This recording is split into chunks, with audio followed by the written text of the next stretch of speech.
The land between the River Jordan and the Mediterranean is the property of the Israeli people and the Palestinian people exclusively, and they need to find a way to coexist.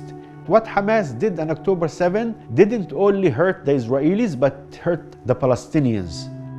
My name is Ezzeldeen Masri. I am Palestinian-American, also the Chief Field Officer for the OneVoice Movement and the PeaceWorks Foundation. I work with the Jews who support ending the occupation and a two-state solution. I grew up in Palestine, specifically in the Gaza Strip. We have the Mediterranean Sea and the sand dunes, so nature is beautiful. However, my feeling toward Israel was mixed feeling. I grew up under the Israeli military occupation.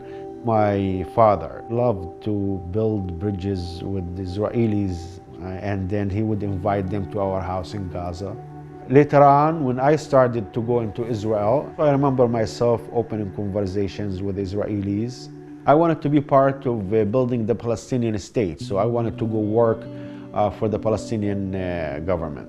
But more than 50 years of military occupation had created a segment of Palestinians who are very radical extremists. Extremists in Palestine and extremists in Israel feed on each other's actions. By the summer of 2006, Hamas had formed a government, and I decided that I don't want to work under a minister who is Hamas, a minister who is radical, and I quit altogether. And I represented OneVoice in Gaza, and OneVoice decided to go grassroots in Israel and Palestine to explain to the silent majority, to the people, the Israelis and Palestinians, they need to voice their voice in support of ending the conflict through a two-state solution. I represented OneVoice in a very hostile environment. So I was running these events in Hamas' backyard, basically. My life was threatened, and at any moment, anyone from Hamas can arrest me.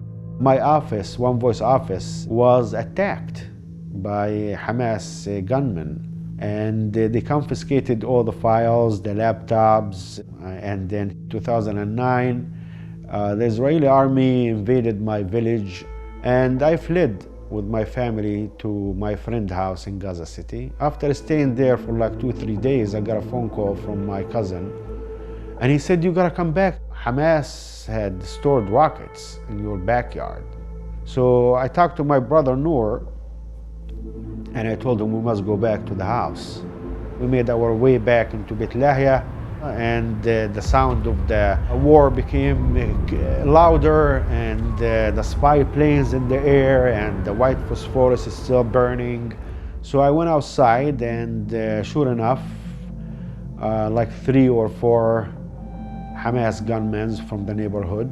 So I told them straight out, "Why did you store rockets in my backyard?" They said, "Well, as you left to Gaza." I said, "So I leave you put rockets in my house?" I'm going right now with my brother Noor, and we are going to throw the rockets outside of my house.